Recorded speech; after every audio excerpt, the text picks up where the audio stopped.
সাল্লাল্লাহু আলাইহি ওয়াসাল্লাম আমাদের শেষ নবী,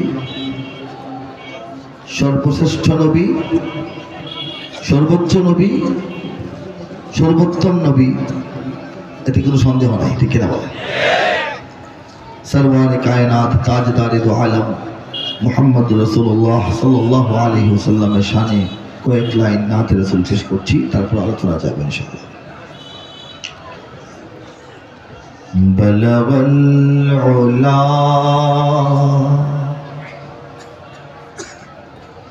بكماله كشف الدجى بجماله حسنت جميع خصاله حسنت جميع خصاله صلوا عليه وآله صلوا عليه وآله মুখস্থ আছে কাকা? একটু হাত তুলে দেখা হয়েছে। মাশাআল্লাহ মাশাআল্লাহ। চোখ বন্ধ করে অন্তর খুলে দিয়ে আমরা একটু উচ্চারণ করতে পারবো না ইনশাআল্লাহ? بلغ العلا بكماله كشف الدجى بجماله حسنت جميع خصاله حسنت جميع خصاله صلوا عليه وآله صلوا عليه وآله এ আকাশ বাতাস গ্রহ তারা ফুল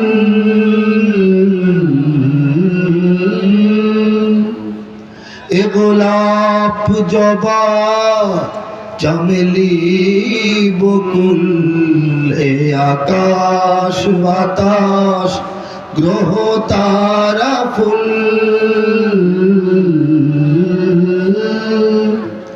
এ গোলাপ জবা চমেলি বকুল সারা দুনিয়ায় হে প্রিয় রসুল সারা দুনিয়ায় হে প্রিয় রসুল নাহি গো তোমার তুলনা নাহি বলগল উলা বিকামালিহি কশফাত দুজা বিজামালিহি হাসনাত জামিউ খিসালিহি حسنت جميع خصاله صلوا عليه وآله صلوا عليه وآله صلوا عليه وآله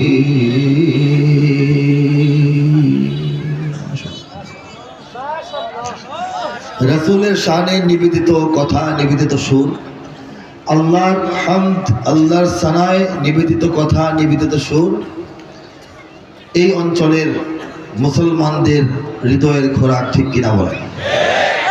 আমাদের অন্তরসমূহ খোরাক প্রয়োজন, খোরাক চায়, অন্তরগুলির খোরাক প্রয়োজন হয়। শরীরের যেমন খোরাক প্রয়োজন হয়, শরীরের ক্ষয় রোধ করার জন্য প্রতিদিনের খাবার গ্রহণ করতে হয়, বলেন সুবহানাল্লাহ। আর শরীরের রোগ প্রতিরোধ ক্ষমতা বৃদ্ধি করার জন্য, শরীরটাকে সেফ রাখার জন্য, নিরাপদ রাখার জন্যে আল্লাহ পাক রব্বুল আলামিন বাড়তি খাবার দান করেন, পুষ্টি খাবার দান করেন, বিশেষ করে মৌসুমী শাকসবজি ফলমূলগুলি দান করেন, বলেন সুবহানাল্লাহ। ঠিক তদ্রূপ মানুষের আত্মা এবং শরীর দুইটা অংশ মিলে মানুষ, শরীরের যেমন যত্ন নিতে হয় আত্মারও যত্ন নিতে হয়। আত্মার খোরাক প্রয়োজন হয়, আত্মার খোরাক হিসেবে আমাদের নফল ইবাদতগুলি, আত্মার খোরাক আমাদের মৌসুমী বিভিন্ন লাইলাতুল বারাত, লাইলাতুল কদর, মুহররমের যে বাড়তি ইবাদতগুলি, এগুলি আত্মার খোরাক। এবং আল্লাহ এবং রাসূলের শানে হামদ, নাত, দুরূদ, জিকির, সালাম, এইগুলি হচ্ছে মানুষের ঈমান এবং আত্মার খোরাক। বলে সুবহানাল্লাহ। এগুলির মাধ্যমে ঈমান মজবুত হয়, আত্মা সুস্থ হয়, আখলাক সুন্দর হয়, আমলের মধ্যে পূর্ণাঙ্গতা আসে। বলি আলহামদুলিল্লাহ। আল্লাহ রাসূল সাল্লাল্লাহু আলাইহি ওয়াসাল্লাম যখন নবুয়ত লাভ করেন, নবুয়ত লাভের পর যখন কানা ঘোষা করে আস্তে আস্তে দাওয়াতের কাজ চলে, তখন 1 জন 2 জন 4 জন 5 জন 7 জন 12 জন 10 জন এভাবে অল্প অল্প সাহাবায়ে কেরাম তৈরি হতে থাকেন। ঠিক কিনা বলেন? সামান্য সামান্য মানুষের কানে পৌঁছায়, এর মধ্যে যত সামান্য মানুষের অন্তরে ঈমান পৌঁছায় এবং তারা ঈমান আনয়ন করেন, রাসূলের হাতে হাত থেকে ঈমান আনেন এবং মুসলমান হয়ে যান। এই পরিস্থিতি যখন চলছে, এই পরিস্থিতি যখন চলমান, নবুয়ত লাভের 1 2 3 4 5 পঞ্চম বছরে কিছু সংখ্যক মুসলমান তৈরি হলেন। তাদের অধিকাংশই দরিদ্র, অধিকাংশই বিদেশি, আরবের নন। তারা আফ্রিকার বিভিন্ন অঞ্চল থেকে আরবে এসছেন কাজের মানুষ হিসেবে, কামলা হিসেবে, তখনকার নিয়ম অনুযায়ী গোলাম, কৃতদাস হিসেবে। বিশেষ করে কৃতদাসদের কাছে আল্লাহ রাসূলের দ্বীনের দাওয়াত বেশি দ্রুত পৌঁছায় যায়। বলেন সুবহানাল্লাহ। একজন নেতা ছিল, কাফের নেতা উমাইয়া বিন খালফ। তার ঘরে বৈঠক বসত। কাফেরদের যে মাতবরি, তাদের যে সভা, তাদের যে সমিতি, তাদের যে কমিটি, তাদের যে সিদ্ধান্ত, তাদের যে বিচার আচার, এইগুলি উমাইয়া বিন খালফের বাড়িতেও হতো। সেখানে আবু জাহাল, আবু লাহাব সহ সবাই বসে আছে। একজন নতুন মুসলমান সাহাবীকে ধরে আনা হয়েছে, বেঁধে আনা হয়েছে। তিনি হযরত খাব্বাব রাদিয়াল্লাহু তাআলা আনহু। বলেন সুবহানাল্লাহ। তাকে পিছনের দিকে হাত বেঁধে হাঁটু গেড়ে বসানো হয়েছে। তিনি বসে আছেন, কাফের মোড়লরা এখানে উপস্থিত। উমাইয়া বিন খালফ প্রধান চেয়ারে বসা, আবু জাহাল, আবু লাহাব, উতবা, শাইবা, আবু সুফিয়ান তারা বসা। একজন মুমিনকে এখানে বিচারের জন্য হাজির করা হয়েছে। আর উমাইয়া বিন খালফের কেনা গোলাম, কালো রঙের এক লোক, সে উমাইয়া বিন খালফকে বাতাস করতেছে। এই হলো দৃশ্য। এমত অবস্থায় তাকে বলা হলো, হে তরুণ, তুমি কেন ইসলাম গ্রহণ করলে? তুমি মুহাম্মদের দলভুক্ত কেন হলে? কোন সাহসে হলে? কোন যুক্তিতে হলে? জবাব দাও। তখন হযরত খাব্বাব রাদিয়াল্লাহু তাআলা আনহু বললেন, আমরা ছিলাম পশুর মতো, মুহাম্মদ সাল্লাল্লাহু আলাইহি সাল্লামের দ্বীন গ্রহণের পর আমরা হয়েছি মানুষের মতো। আমাদের নবী সাল্লাল্লাহু আলাইহি সাল্লাম আমাদেরকে এই পর্যন্ত শুনতে খারাপ লাগে, মানতে খারাপ লাগে, বিষয়টা খারাপ এমন কোনো পরামর্শ দেন নাই। এটা ইসলামের কথা, দ্বীনের কথা, রাসূলের কথা, কিন্তু সামাজিকভাবে, স্বাভাবিকভাবে, মানবিক দৃষ্টিকোণ থেকে প্রত্যেকটা কথা সুন্দর পেয়েছি বলেই আমরা এই দ্বীন গ্রহণ করেছি। তিনি বলেছেন, পিতামাতার অবাধ্য হয়েও না। তিনি বলেছেন, ভাই ভাই মিলেমিশে থাকো। তিনি বলেছেন, নিজে যা খাও নিজেদের কর্মচারীদেরকে তা খাওয়াও। তিনি বলেছেন, ভাইয়ে ভাইয়ে যুদ্ধ করো না, যুদ্ধ বিগ্রহ কমাও। তিনি বলেছেন, নারীদের উপর অত্যাচার করো না। তিনি বলেছেন, নারী শিশুকে তোমরা কবরস্থ, জীবন্ত কবর দিও না। তিনি বলেছেন, তোমরা সুদ খেও না। তিনি বলেছেন, তোমরা প্রতারণা করো না। তিনি বলেছেন, তোমরা মানব হত্যা করো না। তিনি এইরকম অসংখ্য ভালো ভালো কথা বলেছেন, যে জন্যে আমরা বিশ্বাস স্থাপন করেছি আল্লাহ ছাড়া আর কোনো মাবুদ নাই এবং এই মুহাম্মদই আল্লাহর রাসূল। বলা সুবহানাল্লাহ। এই কথা বলার পর এই সাউন্ডটা হঠাৎ নেমে গেছে, চেঞ্জ হয়েছে যে কোনো কারণে। দেখেন, ঠিক করেন, নড়চড় করবেন না, এক জায়গায় রেখে ঘুমায় থাকেন। মাশাআল্লাহ, আলহামদুলিল্লাহ। নড়চড় করলে সমস্যা। এই কথাগুলি সভাসদ সবাই শুনতেছে। শোনার পর তেলে বেগুনে জ্বলে, রাগে ফায়ার হয়ে উমাইয়া বিন খালফ বলল, দুর্ভাগ্য আমার বাড়িতে আজকে দরবার বসেছে, আর আমার বাড়িতেই তোকে বেঁধে আনা হয়েছে, আর তুই আমার বাড়িতে বসেই আমাদের ইলাহ, আমাদের প্রভুদের বিরুদ্ধে কথা বলছিস, আর আমাদের দুশমন মুহাম্মদকে নবী বলে স্বীকৃতি দিচ্ছিস। এখন তোকে কি করা উচিত? এই যে তার রাগ গোসা, সেই রাগ গোসা থেকে এসে তার যে পাংখা দিয়ে বাতাস করতেছে তার গোলাম কৃতদাস, তার হাতে চাবুক দিয়া বলল, যাও তুমি তাকে পেটানো শুরু করো, যতক্ষণ না মানা না করবো ততক্ষণ তাকে পিটাইতে থাকবে। এই দায়িত্ব দিয়া, হুকুম দিয়া তার কৃতদাসকে এই সাহাবীর কাছে পাঠানো হইল। কৃতদাস যিনি ছিলেন তিনি হচ্ছেন হযরত বিলাল রাদিয়াল্লাহু তাআলা। উমাইয়ার কৃতদাস, উমাইয়ার গোলাম বিলাল, হাবশি বিলাল, অনারবি মানুষ, এই দেশি মানুষ না, বিদেশি মানুষ, হ্যাঁ, আফ্রিকা থেকে কিনে আনা আমদানিকৃত একজন গোলাম। তিনি এতক্ষণ এই বন্দি সাহাবীর কথা শুনতেছিলেন। প্রত্যেকটা কথা তার কানে শুধু নয়, প্রাণ পর্যন্ত যাচ্ছিল, এবং তিনি বুঝতে পারছিলেন এটাই তো মুক্তির জায়গা, এটাই তো শান্তির জায়গা, এটাই তো সাফল্যের জায়গা, এই ব্যক্তি তো আসল ব্যক্তি, আমি তো তার গোলাম হওয়া দরকার। সে আল্লাহ রাসূল সম্পর্কে এত খবর জানতো না, বাড়িতে বন্দি থাকতো, তো এই খেতে কাজ করা, খেজুর বাগানে আর ঘরের ভিতরে কাজ করা, এর বাইরে তো শহরে গিয়ে ঘোরাফেরার সুযোগ তো গোলামদের নাই। সে এখানেই শুনলো প্রথম যে এরকম একটা ব্যাপার মক্কায় ঘটতেছে। সঙ্গে সঙ্গে এসে অন্তর থেকে ঈমান এবং ইসলামকে গ্রহণ করে নিল। সে ওই ব্যক্তির কাছে গিয়া চাবুকটা ছুঁড়ে ফেলে দিল, বলল যে আমার পক্ষে সম্ভব নয়। কেন নয়? আমিও তার দলের লোকই হয়ে গেছি। এই যে বিলালের উপর অত্যাচার নির্যাতনের স্টিম রোলার শুরু হলো। খাব্বাবের চাইতে 10 গুণ রাগ এখন বিলালের দিকে সবার। হুকুম মানে নাই, গোলাম। হ্যাঁ, আল্লাহ তার ইমানের ওসিলা করেছিলেন এই সাহাবীকে, বন্দী হয়ে তার সামনে গেছেন, আল্লাহ রাসূলের বিবরণ দিয়েছেন, এটা তার অন্তরে লেগেছে। বলেন সুবহানাল্লাহ। বিলালকে অত্যাচার, নির্যাতন, নিষ্পেষণ বলার বাহিরে অনেক শোনা হয়েছে মাহফিলে, নতুন করে বলার কিছু নাই। তাকে একদম রোদে জ্বলন্ত আগুনের মতো তপ্ত মরুভূমির বালুর উপর তাকে ঠিক করে খালি গায়ে ফেলে রাখা হয়েছে, ঘন্টার পর ঘন্টা, দিনের পর দিন। এতে তৃপ্তি হয় না, তার পিঠের নিচে জ্বলন্ত আগুনের অঙ্গার বিছিয়ে দেওয়া হয়েছে। এই অঙ্গারের কারণে পিঠের চামড়া গলে, মাংস গলে, চর্বি গলে একদম মেরুদণ্ড পর্যন্ত আগুন পৌঁছে যায়। এই অবস্থায় বিলাল শুধু বলেন, আশহাদু আল্লা ইলাহা ইল্লাল্লাহ ওয়া আশহাদু আন্না মুহাম্মাদুর রাসূলুল্লাহ, আশহাদু আল্লা ইলাহা ইল্লাল্লাহ ওয়া আশহাদু আন্না মুহাম্মাদুর রাসূলুল্লাহ। জপতে থাকেন, বলতে থাকেন, তিনি স্বীকৃতি দিতে থাকেন। এই জিনিসটা কাফেরদের ভালো লাগে নাই, সহ্য হওয়ার কথা না, সহ্য হয় নাই। তারা বিলালের জবানকে বন্ধ করার জন্য তার পবিত্র, তার মুবারক জিহ্বার নিচে পর্যন্ত জ্বলন্ত কয়লা ঢুকিয়ে দিল। সঙ্গে সঙ্গে জিহ্বাটা প্যারালাইজড হয়ে গেল, জ্বলে গেল, কুচকে গেল। তিনি আর কি বলবেন? কিছু বলা তো তার পক্ষে সম্ভব না। অর্ধমৃত অবস্থা, ঘরমাক্ত, কলিজা শুকিয়ে গেছে, পিঠ গলে গলে চর্বি পড়তেছে বালুর মধ্যে। এই বিলাল তখন শুধু বলেন, আহাদ আহাদ আহাদ আহাদ আহাদ আহাদ। আহাদ কেন বলেন? তিনি তো আল্লাহও বলতে পারতেন না। যেহেতু লম্বা কালিমা পড়তে পারতেছেন না, ছোট্ট একটা শব্দ উচ্চারণ করতেছেন। আল্লাহ শব্দটা তো ছোটই নাকি? আহাদ বরাবর না আল্লাহ শব্দটা? কষ্ট করে বলতেছেন আল্লাহ আল্লাহ আল্লাহ, কি বলতে পারতেন না? এটার দুইটা ব্যাখ্যা আছে।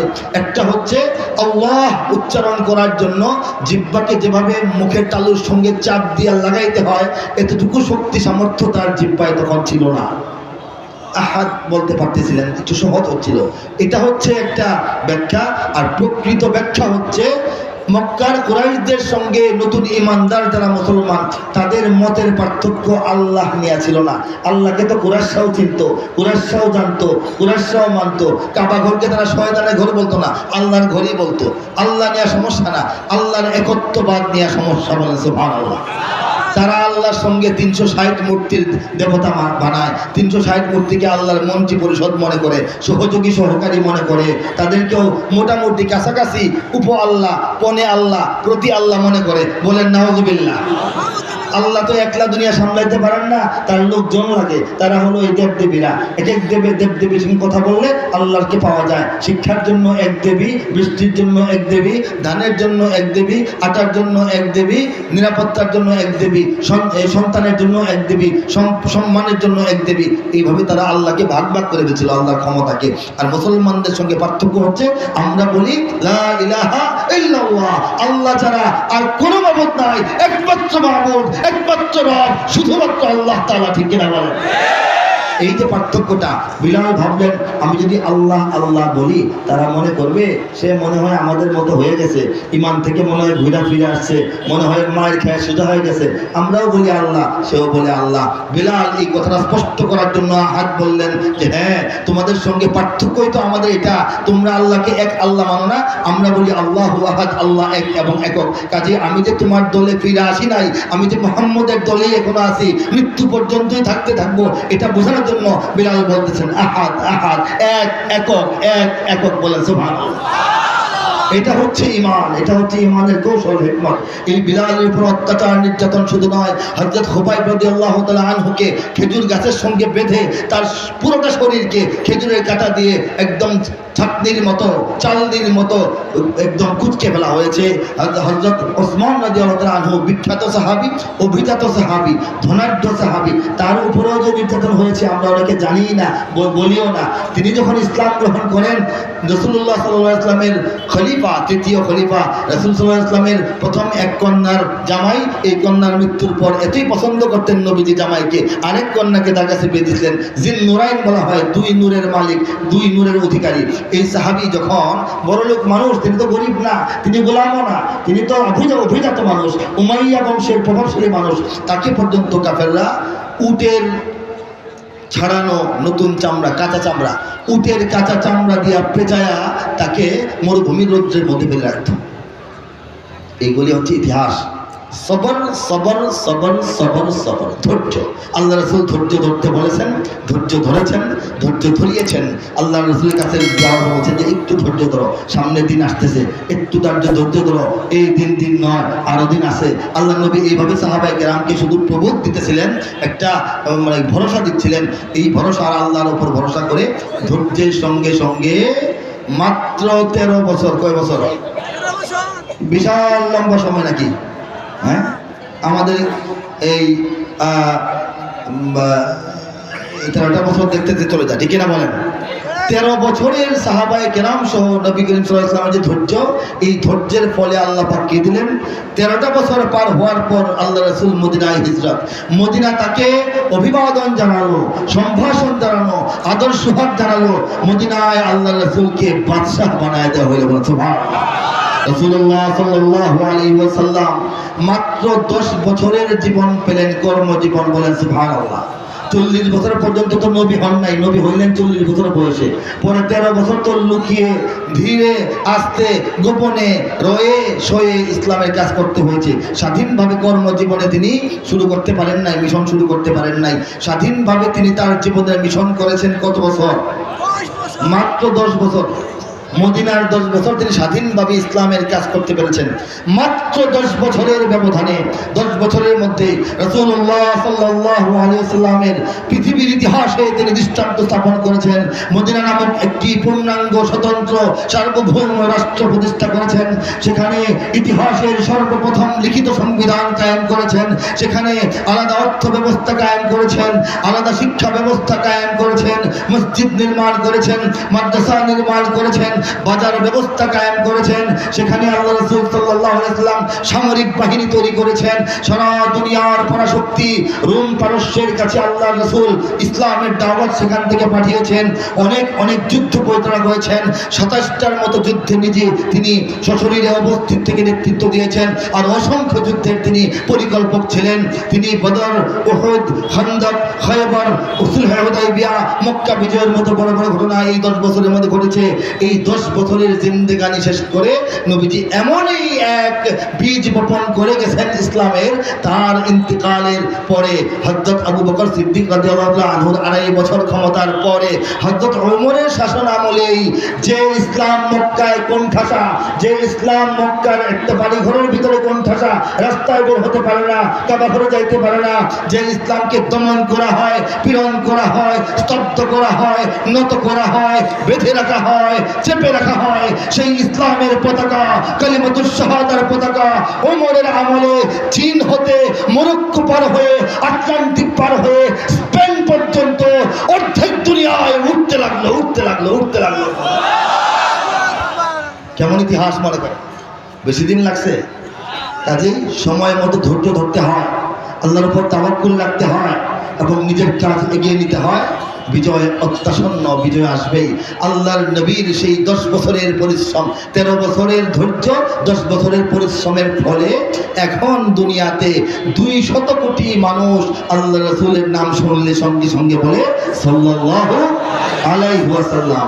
আল্লাহর রাসূলের ইজ্জতের উপর সামান্য একটু কথা বা লেখার আঘাত যদি আসে, বাংলাদেশের মতো এলাকায় 20 কোটি মুসলমান জেগে উঠে, ঠিক কিনা বলেন? আল্লাহ রাসূলের চেয়ে সফল আর কোনো ব্যক্তি দুনিয়াতে আছে? কোনো সেনানায়ক, কোনো রাজনীতিক, কোনো কূটনীতিক, কোনো দিক থেকে তার মতো সমতুল্য কেউ নাই। সেই রাসূলুল্লাহ সাল্লাল্লাহু আলাইহি সাল্লাম যখন মক্কায় আছেন, নির্যাতিত মুসলমানদেরকে নিয়ে খুব দুঃখিত, নবুয়তের ৫ম বছর তিনি সাহাবায়ে কেরামকে ডাক দিয়া বললেন, হে আমার সাহাবারা, তোমাদের মধ্যে যাদের সামর্থ্য আছে, সুযোগ আছে, সাহস আছে, তোমরা এই কাফেরদের মায়ের কত খাইবা? তোমরা যদি পারো একটু কষ্ট করে, চেষ্টা করে একটু আরব সাগরটা পার হয়ে মক্কা থেকে, আরব থেকে বের হয়ে যাও।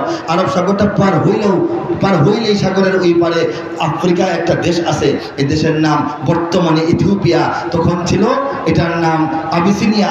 আবিসিনিয়ায় চলে যাও, সেখানকার বাদশাহ একজন খ্রিস্টান হইল, ভদ্রলোক, ন্যায়পরায়ণ লোক, এছাড়া আদর্শ মেনে চলে, প্রকৃত ইনজিল শরীফের অনুসারী, তার কাছে যাও, সেখানে তোমরা শান্তি পাবে, সেখানে তোমরা থাকো। আল্লাহ রাসূলের এই পরামর্শ এবং অনুমতি পেয়ে আরব থেকে, মক্কা থেকে নবুয়ত প্রাপ্তির ৫ম বছর, নবী তখনও মক্কায়, তখন ৮২ জন সাহাবী, পুরুষ সাহাবী, সঙ্গে আরও 18 জন নারী এবং শিশু সাহাবীর একটা দল আরব থেকে লুকিয়ে রাতের অন্ধকারে আস্তে আস্তে পাহাড়ের আড়ালে তারা এক নৌকা নিয়ে, জাহাজ নিয়ে সাগর পার হয়ে আবিসিনিয়ায় আশ্রয় গ্রহণ করলেন। এটিকে বলা হয় আবিসিনিয়ার হিজরত, ইসলামের প্রথম হিজরত। মদিনায় নবীজির সহ সাহাবায়ে কেরামের হিজরতের আগেও 2টা হিজরত সাহাবায়ে কেরাম করেছিলেন সেই আবিসিনিয়ার প্রথম হিজরতে। যারা আবিসিনিয়ায় গিয়েছিলেন তারা গিয়া কি করলেন, সেখানে থাকলেন। অনেক ঘটনা গেলে তো সময় যাবে, এত ঘটনা দরকার নাই, জানাও আছে। সেখানে বসবাসকারী সাহাবারা অনেকেই পরবর্তীতে আর মক্কা মদিনায় ফিরে আসেন নাই। কথা বুঝতে পারছেন? যারা আবিসিনিয়ায় চলে গেছিলেন অনেকেই মক্কা মদিনায় আর ফিরে আসেন নাই। কেন আসেন নাই? তারা ভাবছেন মক্কা মদিনা তো তখনও কায়েম হয় নাই, পরে মক্কার অবস্থা কবে না কবে ঠিক হয়। কি অবস্থা? আল্লাহর নবী সাহাবাদেরকে নিয়ে আসেন, আমরা কেন আবার সেখানে যাব, বরং আমরা এক কাজ করি, সারা দুনিয়ায় ছড়ায় যাই, ইমানের দাওয়াতটা ছড়ায় যায়। চিন্তাটা ভালো না? তারা আবিসিনিয়ায় বসে থেকে কি করবেন? মক্কায় ফিরতে কবে পরিবেশ হয় ঠিক নাই। তারা সেখান থেকে, আরবরা ছিল জাতিগতভাবে ব্যবসায়ী, ইসলাম দুনিয়াতে প্রকাশ হওয়ার আগেও আরবরা ব্যবসা করত, নবী হওয়ার আগেও আরবরা ব্যবসা করত, ঠিক কিনা বলেন? সেই আরবরা ব্যবসার যে অভ্যাস, সেই অভ্যাসটাকে ধরে রেখে আর ইমানের যে সম্পদ অন্তর ভরা, সেই সম্পদ নিয়ে আর ব্যবসার পণ্য নিয়ে আরব সাহাবীরা আবিসিনিয়া থেকে দুনিয়ার বিভিন্ন দিকে ছড়িয়ে যান। এর মধ্যে হযরত আবু ওয়াক্কাস মালিক ইবনে উহাইব রাদিয়াল্লাহু তাআলা আনহু, বিখ্যাত সাহাবী হযরত সাদ ইবনে আবি ওয়াক্কাস রাদিয়াল্লাহু তাআলা আনহুর পিতা, তিনি আরও 3 জন সাহাবী, মোট 4 জন, মতান্তরে 4 থেকে 8 জন সাহাবী, 5, 6, 7, 8 হইতে পারে, এই কয়েকজন সাহাবীকে নিয়ে আবিসিনিয়া থেকে জাহাজ ভর্তি করে ব্যবসার পণ্য নিয়ে আর অন্তর ভরা ইমান নিয়ে আরব সাগর, ভারত সাগর পাড়ি দিয়ে মালাবার উপকূল দিয়ে, বার্মার উপর দিয়ে তারা চীন পর্যন্ত ব্যবসার সফরে বারংবার আসা যাওয়া করেছেন। এবং এই সফরের মধ্যে তারা চট্টগ্রাম বন্দর দিয়ে বাংলাদেশের জমিনে পা রেখেছেন। বলেন সুবহানাল্লাহ। এর চেয়ে বড় সুসংবাদ বাংলাদেশের মুসলমানদের জন্য আর থাকতে পারে না। আল্লাহর নবী সাল্লাল্লাহু আলাইহি ওয়াসাল্লাম যখন মক্কায়, তখন মদিনাবাসী নবীকে পায় নাই, মদিনায় হিজরত হয় নাই, সেখানে মসজিদে নববী তখনও তৈরি হয় নাই। তখনই সাহাবায়ে কেরামের মাধ্যমে বাংলার জমিনে সরাসরি আল্লাহর নবীর হাত থেকে ঈমানটা এসে ঢুকে গেছে। বলেন সুবহানাল্লাহ। দুনিয়াতে ইসলাম আসছে কবে? রাসূলের কাছে যখন ইকরা নিয়া, কোরআন নিয়া, রাসূলের নবুয়তের ঘোষণা নিয়া যখন জিবরাইল আলাইহিস সালাম আসতেন, ঠিক কিনা? তিনি যখন নবীর কাছে আইসা ইসলামের পয়গাম পৌঁছায় দিলেন, এর মাত্র 7 বছর পরেই বাংলাদেশে ইসলাম চলে আসছে। আল্লাহর জমিনে দুনিয়াতে ইসলাম আসার পরবর্তী 7 বছরের ভিতরেই বাংলার জমিনে ইসলাম এসে গেছে। মদিনাতেও সাহাবায়ে কেরাম আসা যাওয়া করছেন, নবী তখনও যান নাই, নবী গেছেন আরো পরে, মক্কার 13 বছর শেষ করার পরে। তো এই ইসলামের শিকড় কি বাংলাদেশে দুর্বল না সবল? সামান্য না গভীরে? নরবরে না মজবুত? এই ইসলামের পক্ষে আমরা যারা আছি, ইসলামের ছায়াতলে যারা আছি, আমাদের মনটা ছোট রাখা কি উচিত না বড় রাখা উচিত? এই মন বড় করার জন্য এই ঐতিহাসিক তথ্য টেনে আনলাম। বাংলাদেশটা ইসলামে ভরপুর কেন হলো অনেকেই বোঝে না। এটার যে কত গোড়াপত্তন, কত আগে থেকে ইসলাম এখানে আসছে। সাহাবায়ে কেরাম চট্টগ্রামের অঞ্চল দিয়ে বাংলাদেশে প্রবেশ করেছেন বলেই চট্টগ্রামকে পরবর্তীতে নামকরণ করা হয়েছে ইসলামাবাদ। জানেন না সবাই? ইসলাম আবাদ হয়েছে চট্টগ্রামের মাধ্যমে। আর সিলেটকে কি বলি? জালালাবাদ, শাহজালালের নামে সেটা হয়েছে, কিন্তু চট্টগ্রামের নাম হয়েছে ইসলামের নামে ইসলামাবাদ। তারা যেহেতু নৌপথে এসেছিলেন, সাগর থেকে বেশি ভিতরে ঢুকেন নাই, তারা এই উপকূল ধরে ধরে ধরে ধরে খুলনা পর্যন্ত, সুন্দরবন পর্যন্ত তাদের সফর চলত। টানা 1-1.5 বছর বাংলাদেশের সাহাবায়ে কেরাম 7-8 জন সাহাবী এখানে অবস্থান করেছেন, নামাজ পড়েছেন, এখানে অনেক কিছু দাওয়াতি কাজ করেছেন, এখানে বাণিজ্যিক কার্যক্রম করেছেন, ভারতবর্ষের সঙ্গে যোগাযোগ করেছেন, এবং আমাদের সুন্দরবনের কাঠ দিয়ে তারা তাদের নৌকা এবং জাহাজ ঠিকঠাক করেছেন। বলে সুবহানাল্লাহ। সাহাবায়ে কেরাম আজমাইন নবীজিকে মক্কায় রাখাই বাংলাদেশে আয়েশা পায়ের ধুলা দেওয়া গেছেন। এই বাংলাদেশ থেকে ইসলামকে মিটায় দেওয়ার কোনো স্বপ্ন কি জীবনে বাস্তবায়ন হবে? হতে পারে? শুধু তাই নয়, এর কিছুদিন পর, এটা হচ্ছে খ্রিস্টাব্দ অনুযায়ী 617 খ্রিস্টাব্দে কথা বলছি। 600 বর্তমানে কত খ্রিস্টাব্দ? 2024। আর আমি যে ইতিহাসটা বললাম এটা হচ্ছে 617 খ্রিস্টাব্দের কথা। এরপর 648 খ্রিস্টাব্দ, কিছুদিন পরেই তো নাকি, 648 খ্রিস্টাব্দ, তখন নবীজি দুনিয়ায় নাই। নবীজি দুনিয়া থেকে বিদায় নেওয়ার মাত্র 59 বছর পরে, মাত্র কয় বছর পরে?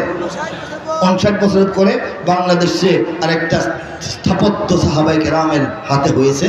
এইটা বিগত 25-30 বছর আগে আমাদের এই দেশের জেলার নামটা ভুলে যাই, লিখে রাখছি আমি, হ্যাঁ, আমাদের উত্তরবঙ্গের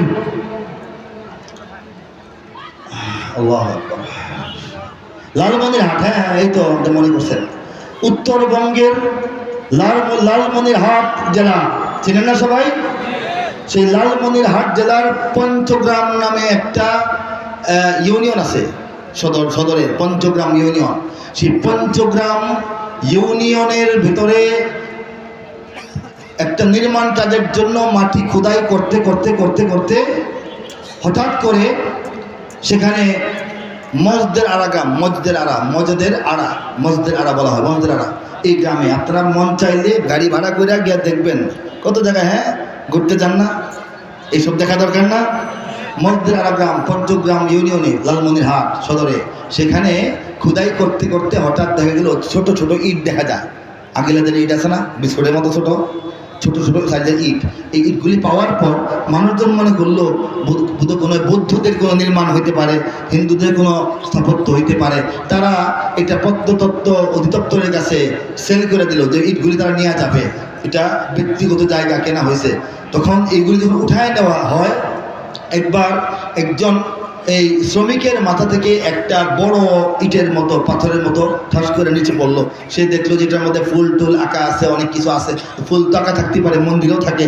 হঠাৎ করে সে একটা সুন্দর ইট পাইলো, বড় ইট, শিলালিপির মতো, এটার মধ্যে আরবি হরফ লেখা। এটা দেখার পর সে একজন আলেমে দিনকে এটা দেখাইলো। ওলামা কেরাম একত্রিত হইলেন, দেখলেন। এটা যাচাই করার জন্য বাংলাদেশের মরহুম একজন বিখ্যাত আলেমে দিন হযরত মাওলানা মহিউদ্দিন খান রহমতুল্লাহি আলাইহি মাসিক মদিনার সম্পাদক ছিলেন। তিনি নিজেও এটা তদন্তের জন্য লালমনিরহাট গিয়েছিলেন। তার মাসিক মদিনাতে প্রথমে এটার একটা সংবাদ এসেছিল, আমরা জেনেছিলাম। তারপর তো আরো গবেষণা আমরা করেছি, ওখানে এটা পাওয়া গেছে। এটার মধ্যে সুন্দর করে লেখা লা ইলাহা ইল্লাল্লাহু মুহাম্মাদুর রাসূলুল্লাহ, এবং এটার নিচে একটা সন দেওয়া। সনটা হইল হিজরি সন, শুধুমাত্র 69 সন। এখন কত 1400 কত 45, যাই হোক 1400 উপরে তো 1445। ওইখানে কোনো 100টাও নাই, 100 নাই, শুধু 69। তাহলে কি বোঝা গেল? হিজরতের 69 বছর পরে এখানে বাংলাদেশের লালমনিরহাটে সাহাবায়ে কেরাম আজমাইন পাকা মসজিদ নির্মাণ করেছেন। রাসূলের দুনিয়া থেকে বিদায়ের মাত্র 59 বছরের মাথায় বাংলাদেশে এটা হয়েছে। বলেন আল্লাহু আকবার। এটা জানতে হবে, বাংলাদেশের মুসলমানদেরকে জানতে হবে। তাকবীর তো অনেক দেই, আল্লাহু আকবার তো অনেক বলি, হুঁশিয়ার সাবধান তো অনেক বলি, কিন্তু নিজেদের আত্মপরিচয়, নিজেদের যে শিকড়, সেই সম্পর্কে প্রমাণিত তথ্য না থাকলে একবারে যখন আরেকটু বড় গলায় ধমক দিবে তখন তো চুপ হয়ে যাবে। আপনি যে গলায় আওয়াজ দেন এর চেয়ে বড় আওয়াজ যদি আরেকজন দেয় আপনি চুপ করে থাকবেন, ঠিক না? জানতে হবে কিনা? বাড়ির দলিল যে আপনার না জানলে কেউ যদি এসে হাজির হয় পুলিশ টুলিশ নিয়ে, এই বের হো মিয়া, তুমি তো জানো না তোমার বাবা তো এটা লুটপাট করছিল, এটা তো তোমার দাদার ছিল না, আপনি তো ভয় পাই যাবেন। হইলে হইতেও পারে, বলবেন না? হইলে তো হইতেও পারে, বলবেন না? সন্দেহ ঢুকে যেতে পারে না? সন্দেহ যেন না ঢুকে বাংলাদেশ ইসলামের, ঠিক কিনা বলেন? বাংলাদেশ কার? বাংলাদেশ ইসলামে। এই হচ্ছে এখানকার ইতিহাস। তারপর রাজশাহীর বৌদ্ধ বিহার যখন খনন করা হয়, 2টা আশরাফি পাওয়া যায়, 2টা স্বর্ণ মুদ্রা পাওয়া যায়, যেটার বয়স সন দেখে দেখা গেছে আব্বাসীয় খলিফাদের যুগের 2টা স্বর্ণ মুদ্রা। আরও কিছু পাওয়া গেছে। ঐতিহাসিকরা বলেন যে মুসলমানরা এখানে দাওয়াতের কাজ করতে আসার পর বৌদ্ধ রাজা তাকে গ্রেফতার করে, তারা রাজপ্রাসাদে দাওয়াতের কাজ করলে তাদেরকে সেখানে শহীদ করে দেওয়া হয়, তাদের সঙ্গের জিনিসপত্র লুটপাট করে রেখে দেওয়া হয়, তাদের যে বিদেশি মুদ্রাগুলো সেইগুলি পরবর্তীতে পাওয়া যায়। কুমিল্লার ময়নামতি চিনেন না? বৌদ্ধদের অনেক স্থাপত্য আছে। এই বৌদ্ধ বিহার যখন খনন করা হয় সেখানেও আরবীয় মুদ্রা সন্ধান পাওয়া যায়। এরপর 1047 খ্রিস্টাব্দে মধ্য এশিয়ার বলখ রাজ্যের অধিপতি শাহ মোহাম্মদ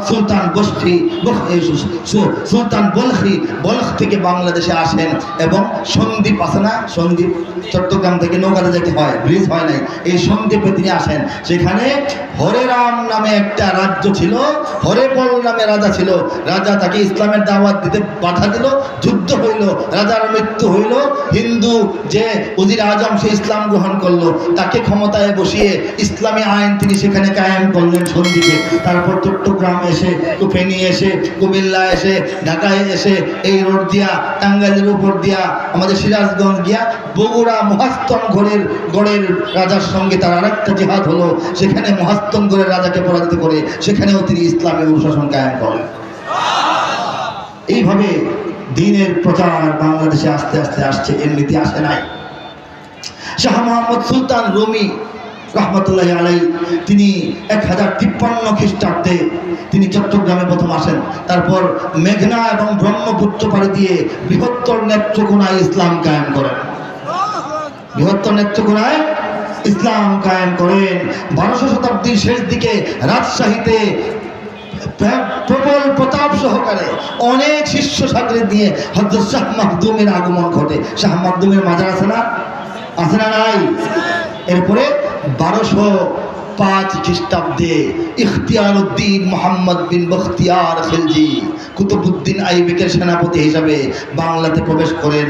মাত্র 17 জন ঘোড়সওয়ার সঙ্গে নিয়ে তিনি বাংলায় প্রবেশ করে তখনকার হিন্দু রাজা লক্ষণ সেনকে পরাজিত করে কালেমার পতাকা রাষ্ট্রীয়ভাবে উত্তোলন করেন।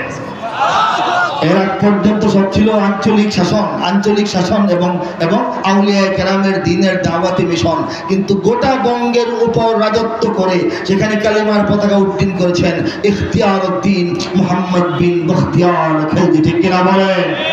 এরপর তার শাসন আমলেই 1278 খ্রিস্টাব্দে আমাদের নারায়ণগঞ্জ আছে না, চিনেন না? এখানে ওই যে ইসাখার যে বাড়িঘর আছে, পানামনগর, তারপরে রাজবাড়ি, এইটা যে পাশে রোডের যে পাশে চিটাগাং রোডের যে পাশে অপর পাশে একটা গ্রাম আছে, হুবহু বরাবর অপর পাশে, সেই গ্রামে শেখ শরফুদ্দিন আবু তাওয়ামা নামে একজন বিশাল বুজুর্গ এবং আলেম, তিনি এখানে আল বাগদাদি ইরাক থেকে আগমন করেন এবং উপমহাদেশে সর্বপ্রথম তিনি বুখারী শরীফ সহ হাদিসের কিতাব বগলে নিয়ে বাংলাদেশে ঢুকেন। এর আগে বাংলাদেশে কোনো মাদ্রাসাও নাই, বুখারী শরীফের সবক নাই, বুঝতে পারছেন নি? সিহাসিত্তার সবক, বুখারীর প্রথম সবক শেখ শরফুদ্দিন আবু তাওয়ামা এই নারায়ণগঞ্জের একটা গ্রামে বৈশা প্রদান করেন, বলে সুবহানাল্লাহ। একটা মাদ্রাসা কায়েম করেন। এই মাদ্রাসার প্রথম যে একটা ঘর ছোট্ট, এই ঘরটা এখনো আছে। আমরা জানিও না, যাইও না, দেখিও না, খালি কক্সবাজার যায়, ঠিক কিনা বলেন? ওলামায়ে কেরাম অনেকে জানেন না, হয়তো দেখেন নাই। শেখ শরফুদ্দিন আবু তাওয়ামার গড়া মাদ্রাসার একটা স্মৃতিচিহ্ন, তার জিকির আজকারের যে মাটির নিচের ঘর, এটা এখনো আছে। 10,000 ছাত্র তার সঙ্গে একসঙ্গে সবক দিত, বলেন সুবহানাল্লাহ। এই তাদের মাধ্যমে এদেশে দিন এসছে এদেশে। এরপরে 1303 সালে হযরত শাহজালাল ইয়ামানি রাহমাতুল্লাহি আলাইহি কি বলে 360 জন যোদ্ধা এবং সাগরিদ, শুধু জিকির করনেওয়ালা না, যুদ্ধ করনেওয়ালা, বলেন সুবহানাল্লাহ, সঙ্গে নিয়ে এখানে আসলেন।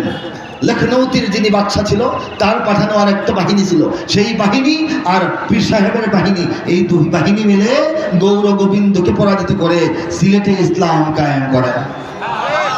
এইভাবে ইসলাম আস্তে আস্তে বাংলাদেশে আসছে।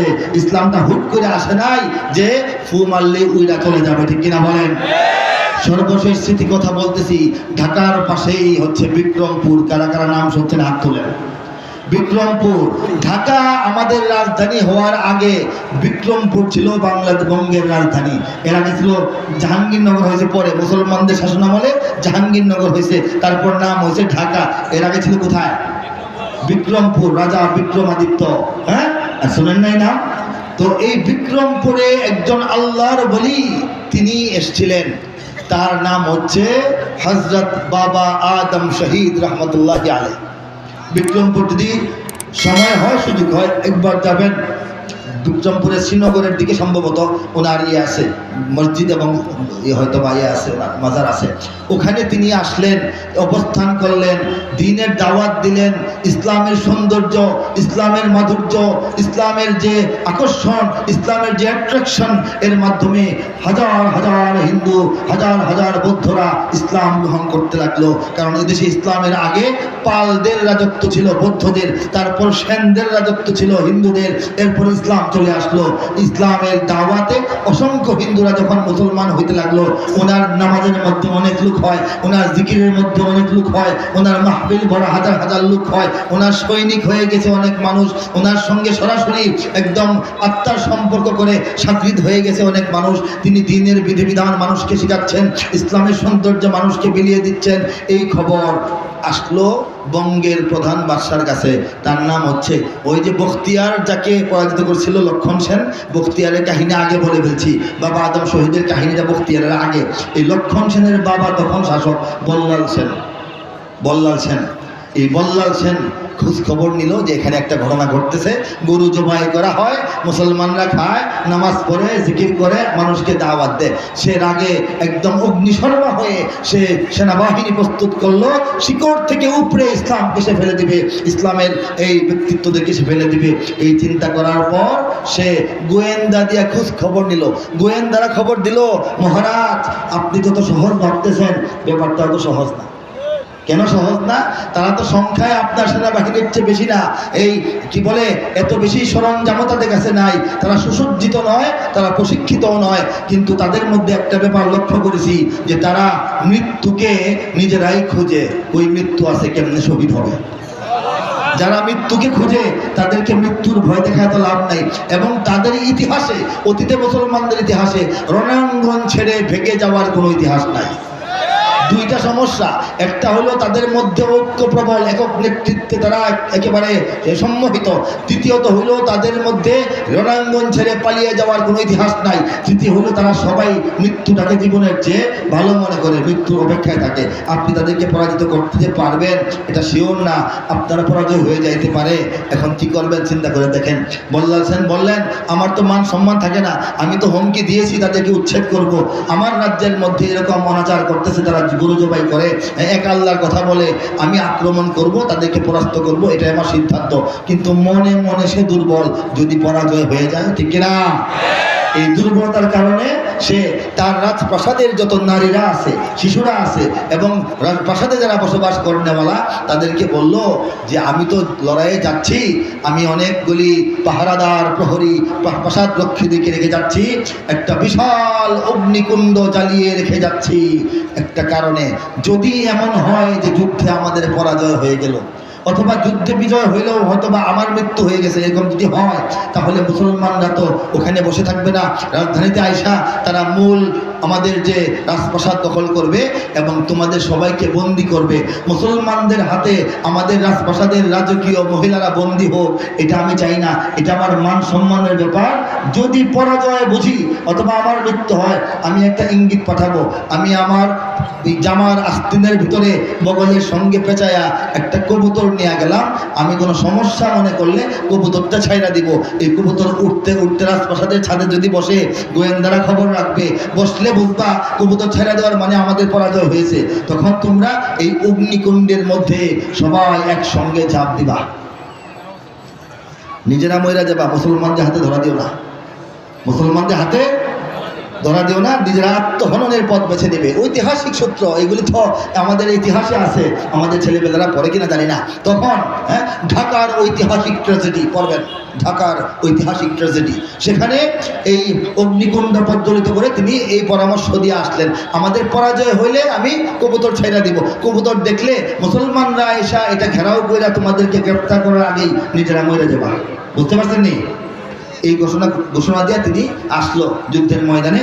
যুদ্ধ চলছে চলছে চলছে, দুপুর গড়িয়ে বিকেল গড়িয়ে সন্ধ্যা মাগরিবের আগ মুহূর্তে তিনি লড়াই করতে করতে একটা স্পেশাল ফোর্স নিয়ে বাবা আদম রহমতুল্লাহি আলাইহির ডেরা, যেখানে তিনি বসে আছেন জিকির করতেছেন, সেখানে গিয়ে ঘেরাও করে ফেললো। তিনি তখন শেষ ওয়াক্তে আসরের নামাজ পড়তেছেন, যুদ্ধে ব্যস্ত ছিলেন। আসরের নামাজ পড়া অবস্থায় তার যে একান্ত পাহারাদার, তাদেরকে পরাস্ত করে সরাসরি বল্লাল সেন নিজের হাতে বাবা আদম তিনি সজদারত অবস্থায় তার গর্দানের মধ্যে তলোয়ারের আঘাত করলো। আল্লাহর রহমত, তলোয়ার কোনো কাজ করলো না। এটা বুজুর্গদের কারামত, ঠিক কিনা বলেন? বাবা আদমের কারামত, তলোয়ার কাজ করলো না। সে একবার দুইবার তিনবার চারবার কয়েকবার আঘাত করলো, পোজ দিল, কোপ দিল, কোনো কাজ হচ্ছে না, তার পাঞ্জাবিটাও কাটতেছে না। এই অবস্থায় সে কি করবে? হতবাক হয়ে তাকায়া ঘেরাও দিয়ে দাঁড়ায় রইল। বাবা আদম শহীদ আরো এক রাকাত নামাজ শেষ কইরা সুন্দর মতো সালাম ফিরালেন। সালাম ফিরাই বললেন যে কি বিষয়, কে? ঘাড় ঘোরায় তাকাইলেন। সে তো কাঁপতেছে, চোখ দিকে কাঁপতেছে। সে বলতেছে যে আমি বললাম। ও তুমি বললাম? তখন তো আর মোবাইলে দেখার ব্যবস্থা নাই, ঠিক না? বললাম কিন্তু তিনি দেখেন নাই, তুমি বললাম কি বিষয় আসছো? আমি যুদ্ধে বিজয় অর্জন করেছি, আপনার সৈনিকরা পরাস্ত হয়েছে, আপনাকে ঘেরাও করা হয়েছে, আপনাকে হত্যা করা বাকি আছে, এই কাজ শেষ করে আমি বিজয় মিছিল বের করবো। তিনি বললেন যে করো, আল্লাহ পাক অনুমতি দিলে পারবা, সমস্যা তো না, আমি তো শহীদ হওয়ার জন্য প্রস্তুত, তবে লড়াই করে শহীদ হব। আল্লাহ হয়তো চান নাই যে আমি নামাজের মধ্যে এমনি মরে যাই। তলোয়ার হাতে নিয়ে তিনি লড়াই শুরু করলেন। বাবা আদমের সঙ্গে লড়াই করতে করতে আল্লাহরই মর্জি বাবা আদম রহমতুল্লাহ আলাইহি শাহাদত বরণ করলেন। বল্লাল সেন বাবা আদমকে হত্যা করতে, শহীদ করে দিতে সমর্থ হলো। আল্লাহ তাকে সেই সুযোগ দিলেন এবং সে যখন আনন্দে উন্মাতাল হয়ে বাবা আদম শহীদ হয়ে গেছেন, বাবা আদম শহীদের চারপাশে লাফাচ্ছে আর সে স্লোগান দিচ্ছে, তার সাম্রাজ্যের স্লোগান, তলোয়ার ঘোরাচ্ছে। এমন অবস্থা তার বগল থেকে কবুতর ছুটে গেছে। এগুলি বানানো কিচ্ছা না, এগুলি ঐতিহাসিক বাংলাদেশের জমিনে ঘটা কাহিনী। চলো, সে খেয়াল করে নাই, কবুতর ছুটটা উড়াল দিয়ে রাজপ্রাসাদ চলে আসছে। আসার পর রাজপ্রাসাদে যা হওয়ার কথা সেটাই হয়েছে। সন্ধ্যার পর আগুন ধরায়া আগুনের মধ্যে রাজপ্রাসাদের সমস্ত নারী শিশু, রাজার মা, রাজার যারা বৌসৌ ছিল, সব এখানে বৈনাচারী এখানে লাভ দিয়া সব মরে গেছে। রাজা তো ডঙ্কা বাজায়া খুশি হইয়া, তার তো কবুতরের কথা মনেই না, সে তো আসছে রাজপ্রাসাদে, আসে দেখে যে দূর থেকে আগুন ধরতেছে। ঘটনা কি? মুসলমানরা কি আবার ভাগ হইয়া অন্য কোনো গ্রুপ এখানে এসে আক্রমণ করলো কিনা? রাজপ্রাসাদে আগুন ধরাইলো কে? কাছে গিয়া ব্যাপারটা বুঝতে পারলো। প্রহরীরা বলল, মহামান্য বাদশাহ আপনি বেঁচে আছেন, আমরা তো কান্নাকাটি, প্রাসাদে কান্নার রোল, আর আমার আম্মা সাবরা তো সব মরে গেছে। এই দৃশ্য দেখার পর বল্লাল সেন প্রাসাদে আর প্রবেশ করতে পারেন না। ইতিহাস বলে তার ব্রেন খারাপ হয়ে গেছে, মানসিক অ্যাটাক হয়ে গেছে। হওয়ার পর সে এখান থেকেই রওনা হইয়া কইলে গেছে, পরবর্তীতে তার কোনো সন্ধান নাই। বল্লাল সেনের বাদশাহী এখানেই শেষ। মনের মধ্যে এমন আঘাত লাগছে, তার ব্রেনের ডিফেক্ট সৃষ্টি হয়েছে, ব্রেন আর সাধারণ কাজ করে না, সে পাগল হয়ে গেছে। এই তার পুত্র পরবর্তীতে লক্ষণ সেন ক্ষমতায় ছিল। লক্ষণ সেন জালিম ছিল, জালিমের জুলুম থেকে এই বঙ্গের মানুষকে মুক্ত করার জন্য তারপর আর কিছুদিন পরে বখতিয়ারের আগমন ঘটে। এইভাবে হইতে হইতে বাংলাদেশের জমিনে আমরা বাংলাদেশকে পাই। বলেন সুবহানাল্লাহ। কাজেই এই বাংলাদেশ হাতছাড়া হওয়ার কোনো ভয় মুসলমানদের নাই, ঠিক কিনা বলেন? আমরা সবাই প্রস্তুত আছি কিনা বলেন? এই বাংলাদেশের জন্ম ইসলামের ভিত্তিতে। আমি সঙ্গীত সবসময় শোনাই, আজকে সঙ্গীত কম শোনাচ্ছি, জরুরি কিছু তথ্য দিচ্ছি, যেহেতু যুবকরা আমাকে ভালোবাসে তাদের জানা থাকা দরকার। আবেগে লাফাইলে হবে না, যুক্তিগুলো জানতে হবে, আমাদের তথ্যগুলো জানতে হবে, ঠিক কিনা বলেন? বঙ্গ যখন ভঙ্গ হয় ইংরেজ আমলে, সেই বঙ্গ একদিকে পশ্চিমবঙ্গ আর একদিকে পূর্ববঙ্গ। পশ্চিমবঙ্গ হিন্দুত্ববাদের ভিত্তিতে হয়, পশ্চিমবঙ্গ মুসলমানিত্বের ভিত্তিতে হয়। বলেছে সুবহানাল্লাহ। ৭১ স্বাধীন হয়েছি, মানচিত্র পেয়েছি, শতবার সত্য কথা। কিন্তু বাংলাদেশ নামক রাষ্ট্রটা ৭১ কায়েম হলেও এই জমিনটাকে ৭১ আসমান থেকে ঠাস করে পড়ছে না আগেও ছিল? বলেন। আগেও এই জমিন ছিল, এই জমিন বারবার পরাধীন হয়েছে, বারবার স্বাধীন হয়েছে। বঙ্গকে ভঙ্গ করে উত্তর পশ্চিমবঙ্গ পূর্ববঙ্গে ভাগ করা হয়েছে।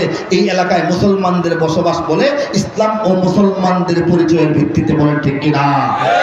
ইংরেজ যাওয়ার পর যখন হিন্দুদের একটা এলাকা জুড়ে ভারত হয়ে যায়, তখন মুসলিম অঞ্চল হিসেবে শুধুমাত্র মুসলমানদের পরিচয়ে এই দেশটা ভারতের পেটের ভিতরে থাকা সত্ত্বেও ভারত বলে গণ্য হয় নাই, পাকিস্তানের অন্তর্ভুক্ত হয়েছে। ঠিক কিনা বলেন? কি পরিচয় হয়েছে বলেন? ভাষার পরিচয়ে। যদি ভাষার পরিচয় হইতো তাহলে কলকাতা কেন ইন্ডিয়া? বঙ্গভঙ্গের সময় পূর্ববঙ্গে কলকাতা থাকতে পারত। ধর্মের ভিত্তিতে ভাগ হয়েছে। ঠিক কিনা বলেন? এই যে পাকিস্তান হলাম আমরা ইসলামের ভিত্তিতে, তা না হলে তো ভারতের ভিতরে ভারত হওয়ার কথা।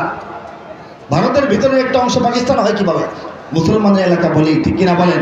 জমিনটা কিভাবে পাইলাম? ইসলামের পরিচয় পাইলাম। তা না হলে শুরু থেকেই এটা বঙ্গের ভিতরে থাকতো, বঙ্গ আর ভাগ হতো না, আর সবটা বঙ্গ নিয়ে ভারত হইতো, ভারত থেকে আমরা আর ভাগ হইতাম না। ঠিক কিনা বলেন?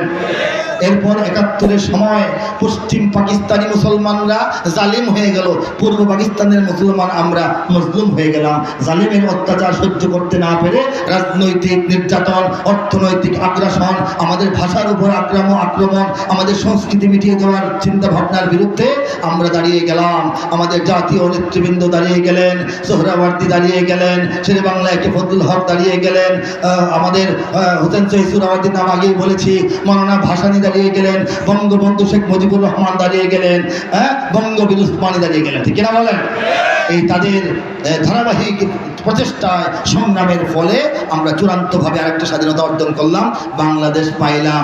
এই বাংলাদেশ যখন শিশু রাষ্ট্র, তখন শুরুতে আয়াত তেলাওয়াত করেছি, ওয়ামাকারু ওয়ামাকারাল্লাহ ওয়াল্লাহু খায়রুল মাকিরিন। আল্লাহ বলেন, আমার দুশমনরা, আমার নবীর দুশমনরা, আমার দ্বীনের দুশমনরা, আমার মুসলমান এবং মুসলমানদের দুশমনরা অনবরত, অবিরাম, বিরতিহীন, কন্টিনিউ তারা ষড়যন্ত্র করতে থাকে। আমি আল্লাহ আমার পরিকল্পনা ঠিক করে রাখি।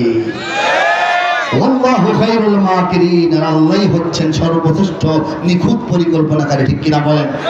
বাংলাদেশ নামক শিশু রাষ্ট্রের জন্ম যখন হয়ে গেল, নতুন একটা রাষ্ট্র দুনিয়ার মানচিত্র অভ্যুদয় ঘটলো, তখন ইউরোপ, আমেরিকা তথা পশ্চিমারা ভাবলো এটাকে আস্তে আস্তে খ্রিস্টবাদের দিকে ধাবিত করে চরম পুঁজিবাদী রাষ্ট্রে পরিণত করবে। এই চেষ্টা তারা এখনো করতেছে। ঠিক কিনা?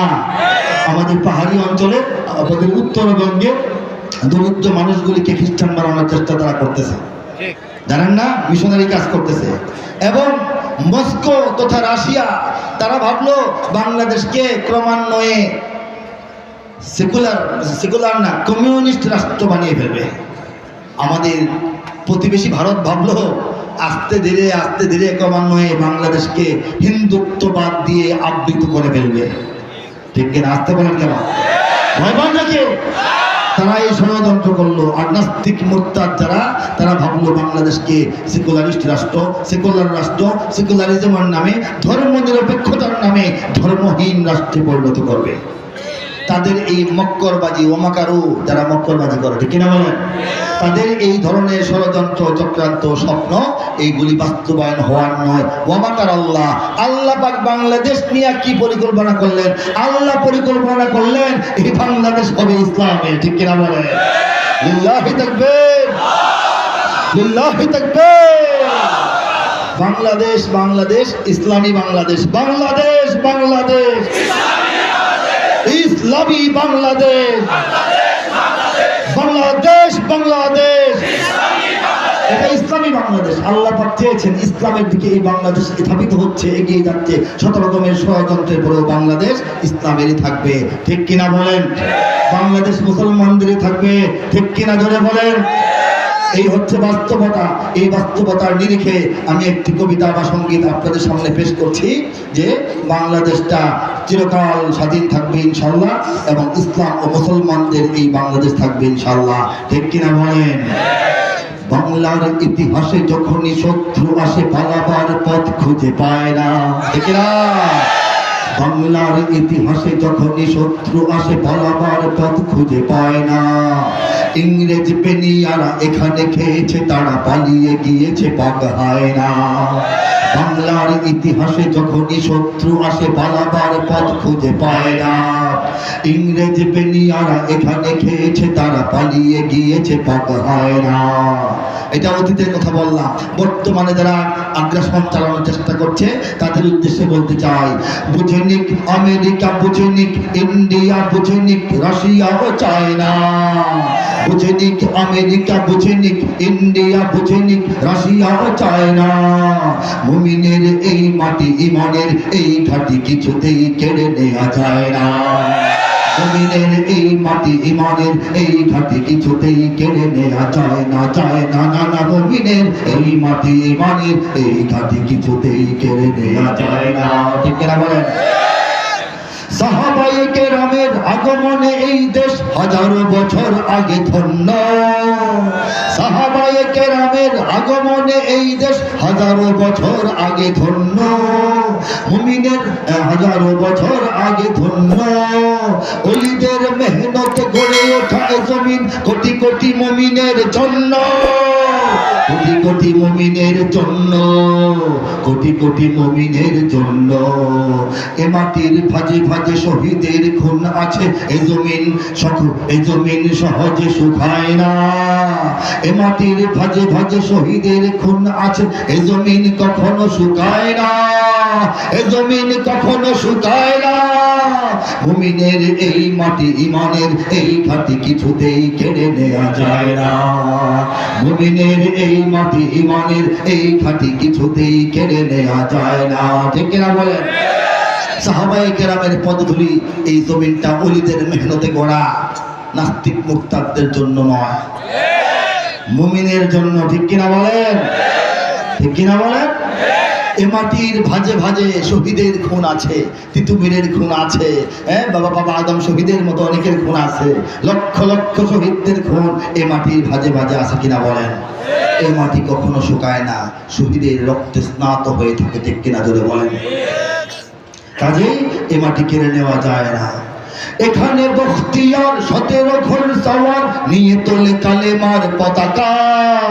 এখানে বখতিয়ার 17 ঘোড়সওয়ার নিয়ে তোলে কালেমার পতাকা। এখানে ঠিক কিনা বলেন? এখানে শাহজালাল, শাহ মাখদুম খান জাহানের দুর্গ গড়ে রাখা, ওলিদের দুর্গ গড়ে রাখা, ওলিদের দুর্গ গড়ে রাখা। এখানে উচ্চশীল শরীয়ত তিতুমির মরে তবু মাথা তো ঝুঁকায় না। এখানে উচ্চশীল শরীয়ত তিতুমির মরে তবু মাথা তো ঝুঁকায় না, মরে তবু মাথা তো নোয়ায় না। মুমিনের এই মাটি, ইমানের এই ঘাটি কিছুতেই কেড়ে নেওয়া যায় না, যায় না, না না। মুমিনের এই মাটি, ইমানের এই ঘাটি কিছুতেই কেড়ে নেওয়া যায় না। এখানে লক্ষ প্রাণ আকাশে দেয় আজান, জমিনে লোটায় কোটি কোটি শির। এখানে লক্ষ লক্ষ মুয়াজ্জিনের কণ্ঠে একই সঙ্গে গোটা বাংলার আকাশে আজান ধ্বনি উচ্চারিত হয়, ঠিক কিনা বলে? আর সেই আজান শুই না কোটি কোটি উন্নত শির আল্লাহর সামনে ধুলায় লুটিয়ে পড়ে, ঠিক কিনা বলে?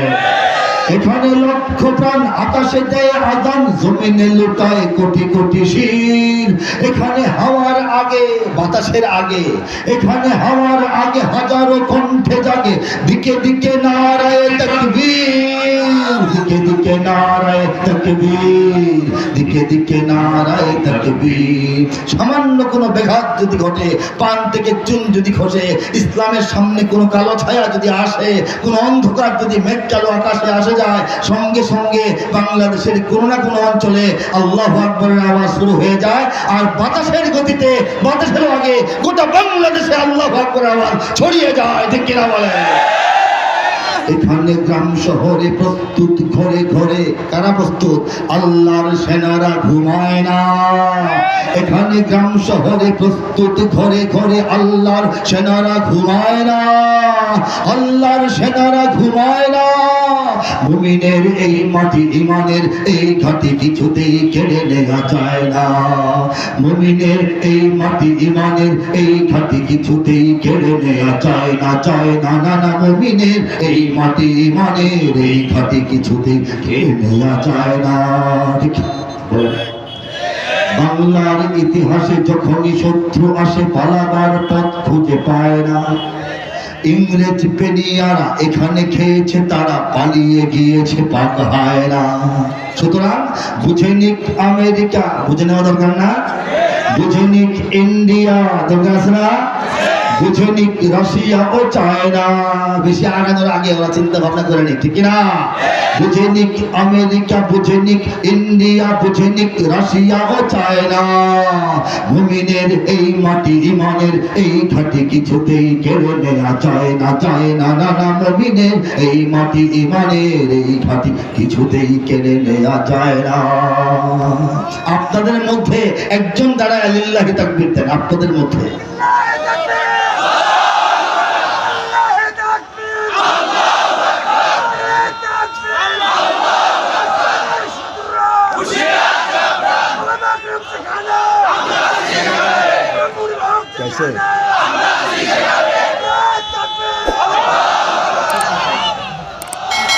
আল্লাহু আকবার, আল্লাহু আকবার। আজকে আলোচনাটা দীর্ঘ করলাম, অনেক কিছু জানার আছে। আমাদের তরুণরা কষ্ট করে আসে, এত খরচপাতি করে মাহফিল করা হয়, কমন কথা শুনে শুনে কি এত লাভ নেই।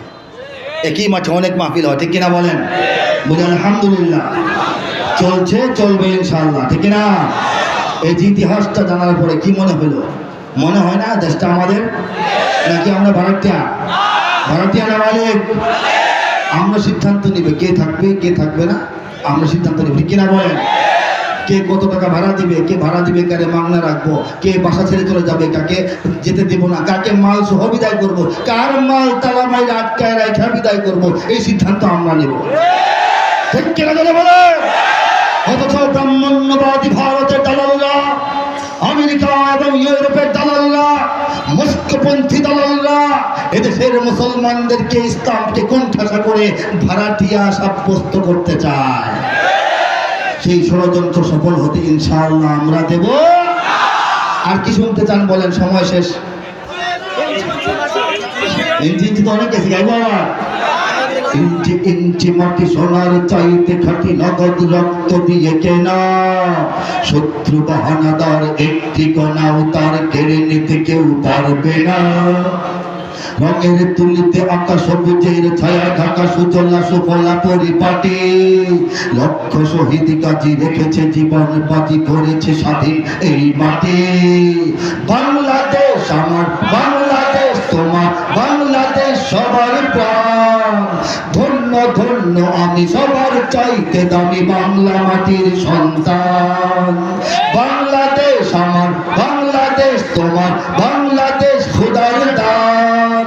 সোনার জন্মভূমি তোমার জন্যে আমি জীবন দিয়েছি কুরবান। বাংলাদেশ কার দান? জীবন কুরবান করতে কারা তৈরি আছেন বলুন? চারিদিকে দুশ্মন আছে না নাই? চারিদিকে দুশ্মন, ভেঙো না মন, সাহস জমিয়ে রাখো বুকে। ইমান জিন্দা করে জিহাদের হুঙ্কারে পরাজিত করো শত্রুকে। চারিদিকে গাদ্দার, ভিনদেশি তাবেদার, সজাগ দৃষ্টি রাখো সবে। সকল মির্জাফর বিদেশি গোলাম চর, রুখতে তাদের আজ হবে। বাংলাদেশ আমার, বাংলাদেশ তোমার, বাংলাদেশ খোদার দান। সোনার জন্মভূমি তোমার জন্যে আমি জীবন দিয়েছি কুরবান। আরেকটা সঙ্গীত কোনটা গাইবো? কেন গাইবো? কেন গাইবো? তো ঠিক আছে। কেন বাংলাদেশের রাজনীতি চাই বিদেশের হাতে চলে? প্রথম কথাটা ঠিক আছে না? রাজনীতির এই অদ্যপান্ত পূর্বাপর অবস্থা যে দেখতেছেন, কি বুঝতেছেন? বিদেশের হাতে না ব্যাপারটা কেন যাবে? আমরা তো দেশের মালিক নাকি? হ্যাঁ, জনগণ মালিক না? আমরা এই দেশের যারা ম্যানেজার তাদের কাছে প্রশ্ন করতে পারি না দেশ কেমনে চালাচ্ছে? ঠিক কিনা? আমাদের বিরোধী দল নামে যে একটা শক্তি, তারা তো সুন্দর করে আমেরিকার হাতে জীবন যৌবন সব সইপা দিয়ে বসে আছে। কেন? একদল ক্ষমতায় থাকার জন্য ভারতের গোলাম হয়ে যাবে, আরেক দল ক্ষমতায় যাওয়ার জন্য আমেরিকার গোলাম হয়ে যাবে। এটা তো আমরা চাই নাই। ঠিক কিনা তোকে বলে? প্রত্যেকটা লাইন যদি পছন্দ হয় আওয়াজ দেবেন, বুঝবো আপনারা বুঝেছেন। ঠিক কিনা বলেন? কেন বাংলাদেশের রাজনীতি চায় বিদেশের হাতে চলে? কেন পশ্চিমাদের মুখ চেয়ে চেয়ে নেতারাও কথা বলে? কেন দেশ ও জাতির 12টা বাজিয়ে সরকার টিকে থাকে? কেন বিরোধী দলের পুরনো পাপীরা জনতাকে কাছে ডাকে? বিরোধী দলের এরা তো পুরনো পাপী, আগেও তো লোকটা পড়তে দেশ খাইছে, এখন জনগণকে পাশে পাবে? পাবে? সবাই তো একই অবস্থা ভাই। ঠিক কিনা বলে? নতুন শক্তি দেখতে চায়। ঠিক কিনা বলে? কেন বাংলাদেশের রাজনীতি চাই বিদেশের হাতে চলে? কেন পশ্চিমাদের মুখ চেয়ে চেয়ে নেতারাও কথা বলে? কেন দেশ ও জাতির 12টা বাজিয়ে সরকার টিকে থাকে? কেন বিরোধী দলের পুরনো পাপীরা জনতাকে কাছে ডাকে? কেন দুর্নীতি লুটপাটের কবলে ডুবে আছে সারা জাতি? জেলে জনতার পেটে লাথি? কেন হাজার হাজার কোটি টাকা যায় কিছু মানুষের হাতে? কেন চাকুরিজীবীর বাড়ে না বেতন, ব্যবসায়ী মরে ভাতে? কেন তৃতীয় শক্তি হতে চায় কিছু অপদার্থের জোট? কেন রাতের আধারে চুরি হয়ে যায় গণমানুষের ভোট? যদি ক্ষমতার কাছে জনতারা আজ না থাকেই কোনো দাম, যদি ক্ষমতার কাছে জনতারা আজ না থাকেই কোনো দাম, কেন লক্ষ প্রাণের বিনিময়ে এই স্বাধীনতা আনলাম? কেন কেন কেন কেন কেন কেন জোরে কেন কেন কেন সবাই কেন কেন কেন কেন কেন কেন কেন কেন কেন কেন কেন কেন তিনি মাহফিলে শত নীতিমালা প্রশাসন দিয়ে থাকে, তবে নগ্ন সিরিজ সিনেমা দেখেও কেন তারা চুপ থাকে? যদি সামাজিক গণমাধ্যমে চলে কন্টেন্ট আজ বাজে, তবে বাংলাদেশের সাইবার আইন লাগে বলো কোন কাজে? কেন 100 টাকায় নারী পুরুষের অপরাধ হবে ক্ষমা? কেন নাটকের নামে গণমাধ্যমে পতিতারা হবে জমা? কেন প্রজন্ম আজ নষ্ট হয়েছে, অভিভাবক কি নাই? কেন সংস্কৃতি নামে গেলানো হচ্ছে এ জাতিকে যাই তাই? যদি মিডিয়া মঞ্চে অবিরাম চলে মিথ্যার খেউ খেউ, যদি মিডিয়া মঞ্চে অবিরাম চলে মিথ্যার খেউ খেউ, তবে সত্য বলার অপরাধ কেন কারাগারে যাবে কেউ? যদি নগ্ন নায়িকা নর্তকী আদালতের জামিন পায়, যদি নগ্ন নায়িকা নর্তকী আদালতের জামিন পায়, তবে নবীর ওয়ারিস আলিমারা কেন কারাগারে থেকে যায়? কেন কেন কেন কেন কেন কেন কেন কেন কেন কেন কেন কেন কেন কেন কেন কেন কেন কেন টিভি পত্রিকা রাঘব বোয়াল ব্যবসায়ীদের হাতে? কেন জ্ঞানপাপী সব সম্পাদকেরা কৃতদাস হয় তাতে? কেন রাষ্ট্রীয় আর জাতীয় পদক আদেলেরা পায় আগে? কেন সত্য ন্যায়ের কবি লেখকটা পায় না কখনো ভাগে? কেন রাষ্ট্র থাকতে পাহাড়ে মোদের শত্রুরা গাড়ে ফাটি? কেন পরাশক্তিরা ব্যবহার করে আমার দেশের মাটি? কেন উদ্বাস্তুরা এত বছরেও স্বদেশে যায় না ফিরে? কেন আমেরিকা চীন রাশিয়া ভারত রাখে আমাদের ঘিরে?